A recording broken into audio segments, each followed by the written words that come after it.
Jadi kalau yang namanya pekerja perempuan di perkebunan kelapa sawit, ya lihatlah seperti kami ini. Nah, jadi kita tuh sosialisasinya tidak hanya kepada pekerja perempuan, tapi pekerja laki-laki. Mandor saja ada yang perempuan. Kita tuh dilindungin dari situ, baik kita yang pekerja perempuan di kantor maupun di lapangan. Mungkin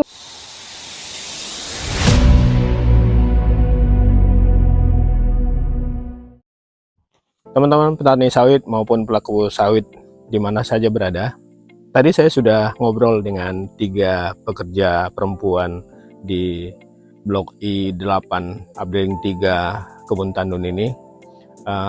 Mereka banyak cerita panjang tentang perjalanan mereka selama menjadi karyawan di perusahaan.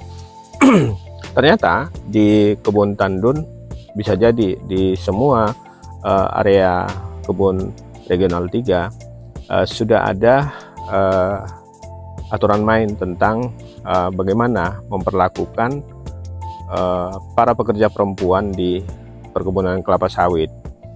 Kabarnya aturan-aturan semacam itu sudah ada sejak tahun 2015 silam.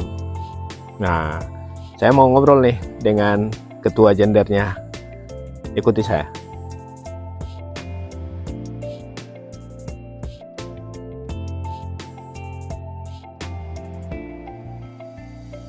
Baik, teman-teman petani sawit maupun pelaku sawit di mana saja berada, saya sudah dengan Ibu Tengku Haflah yang sehari-hari dipanggil Bu Ade. Selain menjadi ketua gender di Kebun Tandun, beliau juga menjabat sehari-hari sebagai Krani Sistem Sertifikasi dan Dokumentasi. Gimana Bu? Seperti apa perlakuan terhadap para pekerja perempuan di Kebun Tandun ini? Terima kasih Pak. Kami sebagai tenaga kerja perempuan, kami diperlakukan itu tidak ada bedanya seperti laki-laki. Contohnya masalah jabatan, apa hak kami juga diberikan. Kemudian, tapi itu tidak terlepas dari kodrat kita sebagai perempuan. Nah, kami ini dilindungi dengan perusahaan, dan perusahaan itu juga punya yang namanya komitmen. Komitmen itu istilah tidak ada penyalahgunaan tentang reproduksi kita, tentang kita itu harus tahu tentang pelecehan seksual itu gimana. Kita tuh dilindungin dari situ, baik kita yang pekerja perempuan di kantor maupun di lapangan. Mungkin kalau yang di pekerja kantor itu kita sudah berbaur jumlahnya itu sebanding ya Pak ya. Tapi kalau di lapangan mungkin perempuannya misalnya 3 atau mandornya 1, tapi walaupun jumlahnya seperti itu, dia tetap harus kita lindungi juga. Makanya perlindungan manajemen itu memperlakukannya ya sebisa mungkin melindungi Pak. Melindungin kita yang perempuan-perempuan ini, memberikan hak apa yang menjadi hak kami. Jadi kalau misalnya kita meningkatkan karir, itu tidak ada batasnya. Contohnya banyak sekarang kan manajer perempuan, direksi atau apa yang di atas pimpinan kami ada juga perempuan. Yang namanya krani itu, yang di afdeling namanya krani, itu tidak laki-laki, ada juga perempuan. Mandor saja ada yang perempuan. Sudah ya? Sudah ada. Jadi saya lihat selama saya di PTP 4 ini regional 3 khususnya Kebun Tandun itu untuk perbandingan atau segala macam yang namanya penjaraan antara laki-laki dan perempuan itu seperti untuk karir itu tidak ada. Nggak ada ya? Tidak ada. Ada nggak semacam aturan main misalnya yang diterapkan oleh perusahaan gitu ya? Karena tadi juga saya dengan informasi dari tahun 2015 sudah ada semacam aturan main, itu seperti apa? Gini Pak, itu makanya terbentuk itu karena kan kita ini semuanya sudah menerapkan sistem, baik itu SMK 3, ISO Mutu Lingkungan, ISPO, RSPO, ICC, dan itu semua dia ada persyaratannya. Bagaimana sih perlakuan kita dengan pekerja perempuan? itu ada persyaratannya. Karena kita juga udah pernah dengar isu-isu yang agak miring, yang agak tanda kutip tentang pekerja perempuan. Nah, dari situ kita ingin menjaga, ingin melindungi pekerja perempuan supaya tidak terjadi hal yang tidak diinginkan. Makanya awal gender itu dibentuk antara 2015 dan 2016. Nah, di situ kita dikasih tahu, diberikan sosialisasi bagaimana sikap kita untuk menentukan melindungi pekerja perempuan seperti itu, supaya jangan ada terjadi diskriminasi atau pelecehan seksual atau membatasi karir atau semacam. Di situ kita diberikan tahu bagaimana sih perlakuannya gitu, Pak. Dan kita menepis isu-isu yang di luar-luar yang negatif itu. Jadi kita dibentuk namanya komite gender. Komite gender. Ya. Berarti komite gender ini nggak hanya ada di Kebun Tandun kali ya? Enggak, semua di Pak. Semua area ya? Iya, di semua PTP 4 Regional 3 seperti di kebun-kebun lain mereka sudah punya semua. Sudah punya semua? Sudah punya semua. Ada nggak semacam rutinitas misalnya rembuk atau atau diskusi gitu? Ada ya? Ada Pak, kita juga punya program kita itu apa saja.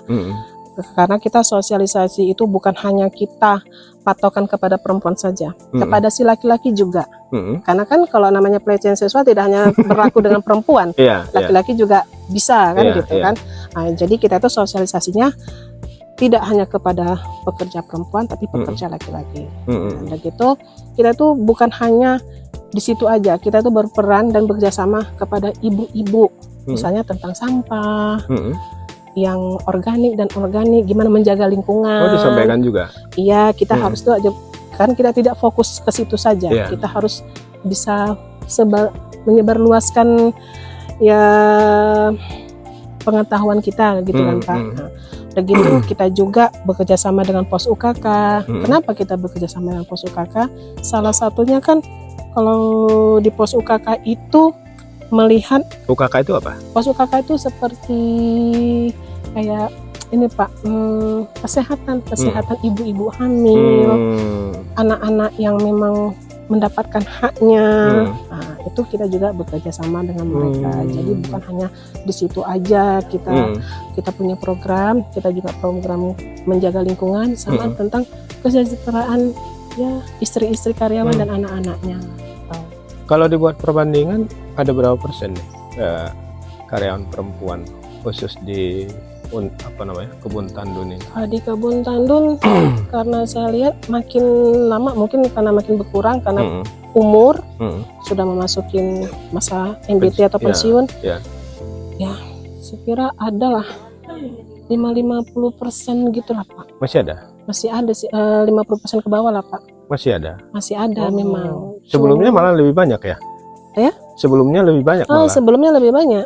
Nah, jadi ya khususnya petugas perempuan ini di lapangan ya dia makin bertambah usia, makin apa ya. Jadi baik itu yang di kantor maupun yang di lapangan. Betul. Itu bisa sampai 70% dulunya? Dulunya memang banyak Pak. Dulunya banyak. Tapi berkurangnya itu karena pensiun tadi ya?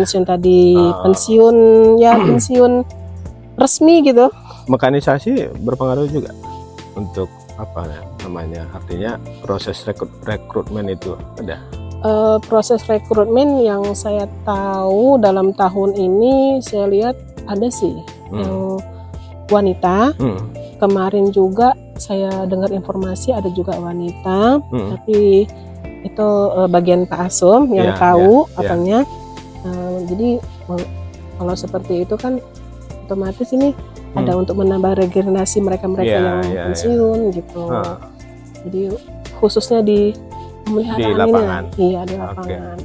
Ibu sudah berapa lama bekerja di Saya dari tahun 99, udah 25 tahun Pak. Sudah 25 tahun, berarti sudah satu rotasi lah ya? Iya, baru kemarin dapat jubileumnya 25 tahun. Oh gitu? Iya. Oke, tadi saya dengar dari pengakuan Ibu Buruh Panggabean, Buruh Tagalung gitu ya, mereka dapat ragam fasilitas termasuk bonus maupun THR. Itu seperti apa Ibu melihatnya? Ya alhamdulillah Pak. Hmm. Alhamdulillah kali. Kenapa? Ya seperti ibu-ibu tadi bilang, kita tuh dapat apa ya? Dapat menyekolahkan anak setinggi-tingginya. Begitu kita tuh bisa menyisihkan dari apa yang kita dapat, bisa kita sisihkan. Pas kita masa pensiunan, ada yang kita kerjakan. Termasuk Ibu juga melakukan itu? Alhamdulillah. Anak berapa orang ini? Anak saya 4, Anak 4. 3 kuliah, 1 yang paling kecil SMA kelas 3. Dan tahun depan insya Allah mungkin menyusul abang-abangnya kuliah. Ya. Saya dengan Bu Tengku Haplah bercerita tentang bagaimana pekerja di perkebunan kelapa sawit dan bagaimana perkebunan kelapa sawit ini berkembang untuk mensejahterakan para pekerjanya, menjadi cerita kami. Nah, cerita-cerita di luar tentu ada baiknya silakan lihat ke dalam biar lebih tahu seperti apa sesungguhnya kehidupan dan pekerjaan para pekerja di perkebunan kelapa sawit. Satu lagi nih Bu Ade, Ibu sudah 25 tahun menjadi karyawan di boleh dibilang di lapangan lah ini ya, di kebun gitu ya, di dalam ruangan dan di luar ruangan. Di dalam ruangan dan di luar ruangan. Nah tadi kan kita udah ngobrol nih dan bahkan Ibu juga udah mendengar ragam isu tentang para pekerja perempuan di perkebunan kelapa sawit. Ini tanggapan dan pesan Ibu lah kepada orang luar tentang para pekerja perempuan di kebun sawit ini. Ya, kalau tanggapan saya sih Pak, kalau ada seperti isu-isu yang belum tentu benar atau tidaknya itu, kita tuh harus melihat dalamnya dulu. Jangan kita melihat luarnya. Kalau seperti casingnya, kita ibaratkan casing, jangan memandang casingnya. Kalau kita mau memandang casingnya, pandang dulu dalamnya, pelajari dulu dalamnya, baru bisa kita memutuskannya. Gitu. Jadi kalau yang namanya pekerja perempuan di perkebunan kelapa sawit, ya lihatlah seperti kami ini. Mudah-mudahan insya Allah sampai dengan 25 tahun, dan ibu-ibu tadi ada yang sampai 33 tahun, itu bersyukurnya tidak ada terjadi apa-apa sama mereka. Berarti kan mereka dilindungin sama manajemen, sama perusahaan. Jadi kalau yang isu-isu miring itu ya mohon gitu, dilihat dulu ke dalamnya. Kalaupun ada, mungkin itu hanya kasuistik kali ya, bukan, jangan digeneralisir terkait itu ya, karena luas kebun kelapa sawit di negara ini kan nggak seluas namanya desa gitu, tapi sudah 17,3 juta hektar. Kalaupun itu update terbaru yang terakhir itu 16,83 juta hektar. Dia berada di 24 provinsi di Indonesia. Tentu ketika ada satu kasus atau 2 kasus kemudian digeneralisir ke 24 provinsi yang ada, itu tentu tidak fair ya Bu ya. Fair, ya. Oke, saya Abdul Aziz dengan Bu Tengku Haplah, kami dari Blok I8 Abdeling 3 Kebun Tandun. Inilah kebun kelapa sawit PTP 4 Regional 3. Makasih banyak Ibu. Sama-sama Pak. Sukses kita selalu. Amin.